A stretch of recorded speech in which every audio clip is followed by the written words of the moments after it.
है आज की तारीख में, और खास करके दर्शकों को, जो हमारे व्यूअर्स हैं उनको, कि 1990 से लेकर के 2005, क्योंकि अमूमन जब जहाँ भी मुख्यमंत्री जी जाते हैं तो वो 1990 से लेकर के 2005 के टेन्योर को याद करते हैं। आपने भी देखा है उस टेन्योर को, और फिर 2005 से लेकर के 2025 की इस टेन्योर की अगर चर्चा की जाए तो बतौर सीनियर जर्नलिस्ट आप कितना डिफरेंस पाते हैं? देखिए, बिहार की जो स्थिति पहले रही है कमोवेश 2090 से 2005 के बीच की हम अगर बात करें तो आप देखेंगे कि ये वो दौर था जिस समय महिलाओं की जो स्थिति थी बहुत अच्छी नहीं कही जा सकती है राजनीतिक परिप्रेक्ष्य में। मसलन जो महिलाएं थी, न उनकी पंचायत में हिस्सेदारी थी, न ही उनकी नगर निकाय में कहीं हिस्सेदारी थी। और आप देखेंगे कि 2005 में जब सत्ता में मुख्यमंत्री नीतीश कुमार आए, एनडीए का शासनकाल शुरू हुआ, तो उसमें मुख्यमंत्री ने सबसे पहले 2006 में पंचायत और जो नगर निकाय थे उसमें महिलाओं को 50% आरक्षण दिया। और ये कहते हैं कि महिला सशक्तिकरण की जो पूरे देश में आज चर्चा होती है, तो महिला सशक्तिकरण का ये जो दौर था, इसे आप कह सकते हैं कि वो सबसे प्रिलिमिनरी ये दौर था, ये सबसे प्रारंभिक दौर था, जब महिलाएं कहीं भी सत्ता में नहीं थी, सत्ता में उनकी कोई भागीदारी नहीं थी। तो इस हिसाब से सत्ता में उनकी जो नीतियां थी, जो वो नीतियां बनती थी, वो पुरुषों के लिए नीतियां थी ज्यादातर, महिलाओं के लिए कोई ऐसी नीतियां नहीं थी विशेषकर। तो जब महिलाएं सत्ता में आई 2005 के बाद 2006 के नगर निकाय और पंचायत जब आरक्षण उनको दिया गया, तो बड़ी काफी संख्या में महिलाएं, 50% संख्या में महिलाएं आई, और जो कुछ सीट सामान्य सीट थी उस पर भी महिलाएं जीत गई। तो महिलाओं की संख्या एक बड़ी जो कह सकते हैं प्रतिनिधि के तौर पे, जनप्रतिनिधि के तौर पे बड़ी संख्या महिलाओं की आई, और वो नीति निर्धारक बनी। आज आप जो देखते हैं, आधी आबादी की चर्चा करते हैं, पूरे देश में महिला सशक्तिकरण के रोल मॉडल की बात होती है, तो हम इसे कहने से कहीं से गुरेज नहीं है कि महिला सशक्तिकरण का अगर कोई रोल मॉडल है तो वो सबसे पहले बिहार है, और बिहार ने इसे करके दिखाया है। अब अगर हम 2005 के बाद की बात करें, जैसा आपने कहा 1990 से 2005 का ये जो दौर था, इसमें महिलाएं जो थी, जो आप देखेंगे कानून व्यवस्था की स्थिति बहुत अच्छी नहीं थी। पटना हाई कोर्ट ने टिप्पणी भी किया था कि बिहार में जंगल राज है। तो 2005 के पहले हमेशा जो इस मंच पे माननीय मुख्यमंत्री कहते रहते हैं कि लोग शाम 5 बजे के बाद घरों से बाहर नहीं निकलते थे। हम लोग भी मीडिया के उस समय मीडिया की नौकरी में थे, जिस समय हम लोग ये जो दौर था बड़ी नजदीक से हम लोगों ने भी ये देखा कि कभी भी अगर हमारा अगर भागलपुर था तो हम अगर भागलपुर जाने की सोचते थे तो शाम में जाने का तो सवाल ही नहीं था। ये सोचते थे कि सुबह सुबह निकल जाएं या दिन में निकलें ताकि शाम होने से पहले हम भागलपुर भी अपने घर पहुंच जाए। तो ये जो एक दौर था, ये जो एक तरह से कह सकते हैं कि जो विश्वास का संकट था, एक विश्वास था कि हम घर पहुंच पाएंगे कि नहीं, जो कहीं ना कहीं लॉ एंड ऑर्डर का जो सिचुएशन था वो इसे देख करके लोग सवाल उठाते थे कि जब शाम 5 बजे के बाद बच्चे घर नहीं लौटते थे तो माँ बाप को चिंता होती थी कि वो फोन लगा के पूछते थे कहाँ हो, या अगल के पास पड़ोस के लोगों से जाके पूछना शुरू कर देते कि हमारा बच्चा आया है था कि नहीं। तो ये जो डर था, ये जो संशय था, ये जो विश्वास का संकट था, इस दौर से बाहर निकालने का काम काबिले तारीफ रहा 2005 में जब सत्ता संभाला एनडीए के साथ मुख्यमंत्री जी ने, और महिलाओं की दशा सुधारने में उन्होंने सबसे ज्यादा ध्यान दिया। आप देखेंगे कि 2007 में फिर विश्व बैंक से कर्ज लेकर के जीविका की स्थापना की गई। आज जीविका में 1 करोड़ 30 लाख से ज्यादा जो महिलाएं हैं वो जुड़ी हुई हैं, आत्मनिर्भर बनी हुई हैं। इसके बाद आप देखेंगे जब इससे आगे बढ़े तो वो जो शिक्षकों की जो नौकरी थी, जो नियोजन के तौर पर शिक्षकों की जो नौकरी हुई, उसमें जो थी महिलाओं को भी उन्होंने 50% आरक्षण दिया। सरकारी नौकरियों में भी महिलाएं आने लगी, महिलाओं की एक बड़ी आबादी सरकारी नौकरी में आई। इसके बाद जब सबसे बड़ा एक टर्निंग पॉइंट के रूप में आप देखेंगे कि 2016 में जो मुख्यमंत्री का एक बड़ा निर्णय हुआ शराबबंदी का, शराबबंदी एक ऐसा निर्णय हुआ, एक टर्निंग पॉइंट बना जिसने आधी आबादी को पूरी तरह से सरकार के पक्ष में गोलबंद कर दिया।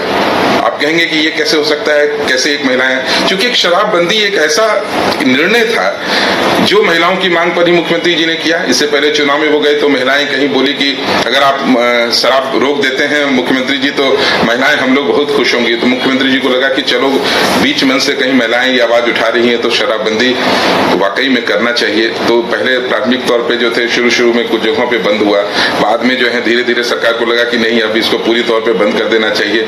भले ही रेवेन्यू का लॉस हो, 5-6 हजार करोड़ का उसमें रेवेन्यू लॉस बताया गया था, लेकिन बावजूद इसके मुख्यमंत्री ने एक कड़ा निर्णय लेते हुए शराबबंदी लागू कर दिया बिहार में। और आज 2016 से आज 25 करीब 10 साल होने को है, 9 साल होने को है। देखेंगे कि इससे जो जीवन स्तर सुधरा है, जो महिलाओं की जो सामाजिक जो उसकी स्थिति सुधरी है अपने घर में, उसके परिवार में जो उसकी स्थिति सुधरी है, वो कहीं ना कहीं उसके जो कहते हैं कि उसके जो लिविंग स्टैंडर्ड को भी बढ़ाया उसने। जो पैसे पहले शराब पे खर्च हो रहे थे, जो पैसे बर्बाद हो रहे थे, वो पैसे कहीं ना कहीं उसकी सेहत पे खर्च हो रहे हैं। एम्पावर्ड हुई है महिलाएं आज वास्तव में उस पर शिक्षा पे वो खर्च होने लगा पैसा। वही पैसा उनके लिए जो उनके जीवन में जो बचत जो होता है, जो सेविंग्स था, उसमें वो कन्वर्ट हो गया। दूध की खपत बढ़ गई, तो कई इकोनॉमी को उसने प्रभावित किया, जो कहीं ना कहीं महिलाओं के एक जो है उसको कह सकते हैं कि उसके संपूर्ण हित से ये जुड़ा हुआ ये निर्णय हुआ। इसके बाद सरकारी जो तमाम जो सरकारी सेवाएं थी बिहार में, उसमें 35% का आरक्षण।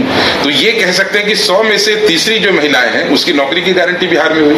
तो हम अपने जो बहन बेटियों की नौकरी की गारंटी वाला अगर कोई स्टेट है, कहे कि गारंटी वाली कोई सरकार हो, तो ऑब्वियसली वो नीतीश कुमार की सरकार। बिहार पहला प्रदेश है जिसने 35% आरक्षण दिया। और उसका ये नतीजा हुआ कि जो पुलिस फोर्स है जो हमारे यहाँ, वो देश में सर्वाधिक पुलिस की नौकरी में महिलाएं हैं। 28% लगभग जो है महिलाएं पुलिस की नौकरी में है। और ये ऐसा सवाल है कि कहीं ना कहीं महिला जो असुरक्षित महसूस करती थी, कभी टेम्पो पे जाने के दरमियान, कभी किसी जर्नी में बसों में जाने में, रेलवेज में, सड़कों पे जाने में, तो अब उन्हें ये तो है कि कहीं ना कहीं महिलाएं उनकी आवाज सुनने वाला, थाने में कंप्लेन करने जा रही है तो महिलाएं बैठी हैं। जो महिलाएं घूंघट में थी जी, वो अब सुरक्षा प्रदान कर रही हैं। तो कहीं ना कहीं ये एक टर्निंग पॉइंट बना सरकार के लिए। और ये कई ऐसे फैसले हम एक एक करके अगर चर्चा करें, छोटे तौर पे भी देखते जाइए आप। मुख्यमंत्री कन्या उत्थान योजना है, जन्म से लेकर के स्नातक होने तक उसे 94,000 रुपए से ज्यादा यानी 95,000 करोड़ रुपए सरकार दे रही है। महिला उद्यमी योजना, महिलाओं को उद्यम करने के लिए 10 लाख रुपए तक की सहायता दी जा रही है। आप एक महत्वपूर्ण चीज बोल रहे हैं। आपको याद होगा कि मुख्यमंत्री जी जब भी कहीं जाते थे, चूंकि मैं सेवाएं तरम उनके साथ 3 साल गया था, तो महिलाओं की भारी भीड़ जुटती थी।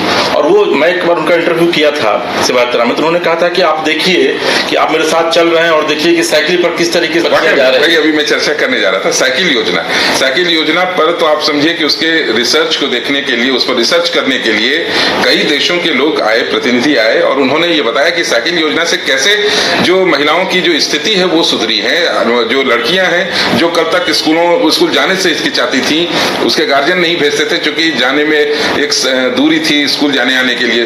दूसरा एक उनका जो आत्मविश्वास का भाव था वो उसके अंदर नहीं था। तो जो पोशाक योजना थी, वो पोशाक योजना, इसके साथ पहले पोशाक योजना शुरू हुई, फिर साइकिल योजना शुरू हुई। जो लड़कियां थी वो इतनी संबल बनी कि अब वो अपने पिता को अपने साइकिल पर बिठा के सब्जी लेने के लिए जाने लगे। तो ये जो एक परिवर्तन आया, एक जो सामाजिक परिवर्तन आया, इसे आप ये कह सकते हैं कि बिहार में महिलाओं में एक जागृति आई, उसके सपनों को जो एक पंख मिला। महिलाएं आज अगर जॉब कर रही हैं तो उन्हें ये गारंटी है, उनको पढ़ाई कर रही है तो उनको ये गारंटी है कि उनकी जॉब होगी, सरकारी नौकरी उनकी मिल सकती है।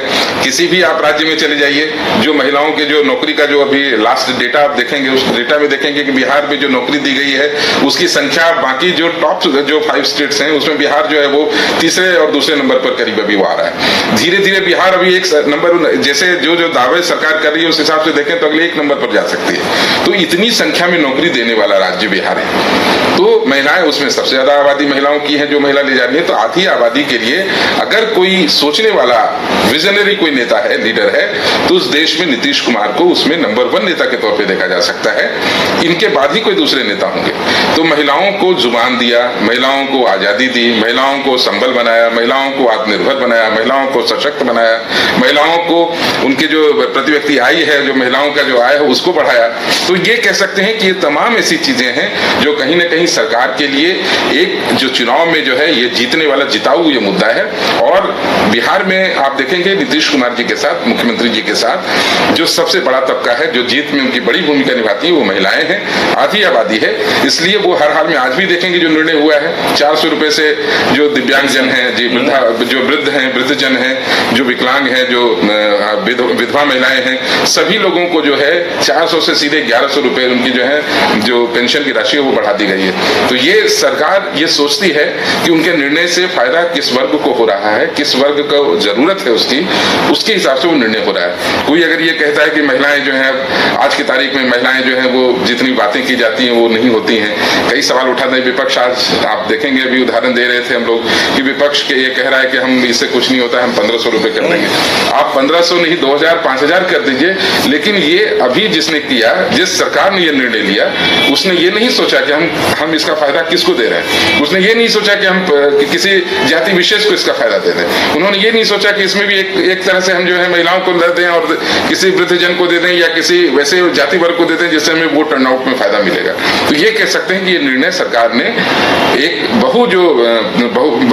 एक तरह से कहते हैं बहुसंख्यक लोगों को देखते हुए उनके 400 रुपए से सीधे 1100 लगभग तिगुनी वृद्धि कह सकते हैं, उन लोगों के हक में ये फैसला किया। ये खबर आज मैं देख रहा था, बहुत रिसर्च बेस्ड स्टोरी थी वह, उसमें यह दिया गया था कि भाई पटना की महिलाएं जो हैं वो अब गाड़ी चलाने में भी काफी अव्वल हैं। वाकई में और पटना में महिलाएं गाड़ी महिलाओं बड़ी संख्या में महिलाओं ने जो है अपने ड्राइविंग लाइसेंस के लिए अप्लाई किया है और महिलाएं गाड़ी चला रही हैं। अभी जो पिंक बसें जो आई है, पिंक बसें महिलाएं चला रही हैं, उसके कंडक्टर जो हैं वो महिलाएं हैं, ड्राइवर महिलाएं होंगी। तो ये निर्णय सरकार कहीं ना कहीं महिलाओं को ये बताने की कोशिश कर रही है कि महिलाओं के लिए कोई सोचने वाला राज्य है, सबसे पहला कोई राज्य है वो बिहार है और उसकी कोई सोचने वाली सरकार है तो वो एनडीए सरकार है। तो ये कह सकते हैं कि महिलाओं के लिए कोई कल क्या सोचेगा उसको वो बात की चीज है, लेकिन आज हमारे जो मुख्यमंत्री हैं विजनरी हैं, आधी आबादी के प्रति डेडिकेटेड हैं, समर्पित हैं और मुख्यमंत्री आधी आबादी के लिए हर वो हक के लिए उसके फैसले ले रहे हैं जिससे कहीं ना कहीं महिलाएं जो हैं आत्मनिर्भर बने, सशक्त बने और अपने परिवार के साथ समाज और देश का नाम भी रोशन करें। अच्छा, एक और एड ऑन करना चाहेंगे कि आज मैं रिपोर्ट जो पढ़ रहा था उसमें था कि लगभग 1.25 लाख महिलाओं को ड्राइविंग लाइसेंस जो है वो निर्गत किया जा रहा है आने वाले दिनों में। ये कितनी बड़ी उपलब्धि है किसी प्रदेश के लिए। वाकई में इसमें देखिए ये होता है कि गाड़ी चलाने में जिस तरह से एकाधिकार पुरुषों का था, अब महिलाएं गाड़ी चला रही हैं। कई जो बेटियां हैं एक अच्छी सर्विस जो है सरकार के यहाँ जब नौकरी की गारंटी है तो नौकरी करेंगे ही, तो उन्हें गाड़ी चलाने के लिए जो है अगर ड्राइविंग लाइसेंस होगा, उनके पास गाड़ी चलाना जानती होंगी तो गाड़ी चलाएंगे। तो एक लिविंग स्टैंडर्ड आप जो कहते हैं कई स्तर पे होती है। बिहार की बात पिछड़े राज्य की में होती थी, आज कम से कम ये चर्चा तो होने लगी बिहार में कि हमारी बेटियां जो है वो ड्राइविंग लाइसेंस लेकर के गाड़ियां चला रही हैं। तो ये कहीं ना कहीं एक सतत विकास का क्रम है जो लगातार बिहार उस पहिए पे, विकास के पहिए पे सहारे आगे चल रहा है। तो ये अगर कोई कहता है कि बिहार में कुछ नहीं हुआ, डेवलपमेंट कुछ नहीं हुआ है, तो वो पिछला 20 साल का डेटा आप निकाल के देख सकते हैं बिहार कहाँ था, आज बिहार कहाँ खड़ा है। हम बात 90 से 2005 के बीच और 5 से 25 के बीच की तुलना करते हैं, कुछ नहीं था बिहार में। मुझे तो याद है कि जो बेली रोड जिस पर हम लोग चलते हैं जिसका नाम नेहरू पथ है, वो एक सिंगल लेन रोड हुआ करता था। उस रोड वही एक पटना की सड़क थी। आज कितनी सड़कें हैं, हर दिन जो है सड़कें बन रही हैं। आप देखेंगे कि कोई ऐसा फ्लाईओवर का जाल बिछ गया, पुल पुलियों का जाल बिछ गया। कहीं से भी आप किसी भी कोने से पटना आते हैं 3 से 3.5 घंटे में पटना पहुंच रहे हैं। मैं भागलपुर अपनी गाड़ियों से आता जाता हूँ, 4.5 घंटे में मैं भागलपुर पहुंच रहा हूँ। अभी और इसमें रफ्तार में कमी आई हुई, रफ्तार बढ़ेगी और दूरी जो है घटेगी और मुझे लगता है कि समय बचेगा। तो ये आने वाले जो समय है उसमें सतत रूप से ये विकास की जो प्रक्रिया है वो दिखाई दे रही है। मुझे लग रहा है कि आने वाले समय में अभी और तेज विकास होगा। प्रधानमंत्री मोदी जी और नीतीश जी की जोड़ी जो है वो बिहार में वाकई में कमाल कर रही है। वाकई में एनडीए देखिए इस केंद्र सरकार का बड़ा सहयोग है। बिहार के जो अपने रेवेन्यू सोर्सेस हैं उसके अलावा जो भी योजना बनती है, योजना मद में जो सरकार का सहयोग है वो जरूरी है, तभी किसी भी विकास के पहिए को आप आगे ले जा सकते हैं। इसमें आप ये देखेंगे कि बिहार हर चीज में आगे रहा है। अगर आप महिला सशक्तिकरण से इतर कृषि की बात करें तो कृषि में भी बिहार ने कई कृषि कर्मण पुरस्कार फिर बात करेंगे दूसरे दिन भी अन टॉपिक पर, क्योंकि आज हम लोग इस प्रोग्राम को महिला स्पेशल ही बनाए, क्योंकि वाकई में जितनी जानकारी आपने दी अभी कि जो कहा जाता है कि भाई एम्पावरिंग वुमेन, तो अब देखिए कि कितने एम्पावर्ड हुई है महिलाएं। इसकी चर्चा भी आपने की और आनंद जी आप हमारे स्टूडियो आए, इसके लिए आपका बहुत बहुत धन्यवाद। तो दरअसल में ये जिस प्रसंग पर अभी हम लोग चर्चा कर रहे थे वह प्रसंग बिहार सरकार से जुड़ी हुई है और इसमें आनंद जी ने बताया कि किस तरीके से महिलाओं के उत्थान के लिए नीतीश सरकार ने कई ऐतिहासिक न सिर्फ निर्णय लिए बल्कि उसको सरजमीन पर भी उतारा। आपको हमारा यह कार्यक्रम अगर अच्छा लगे तो आप न्यूज बाय स्कोप को सब्सक्राइब कीजिए, लाइक कीजिए, शेयर कीजिए, कमेंट बॉक्स में अपना कमेंट जरूर डालिए और तब तक के लिए अपने कैमरा पर्सन राज बल्लभ के साथ इसके राजीव को दीजिए इजाजत और आप देखते रहिए न्यूज बाय स्कोप।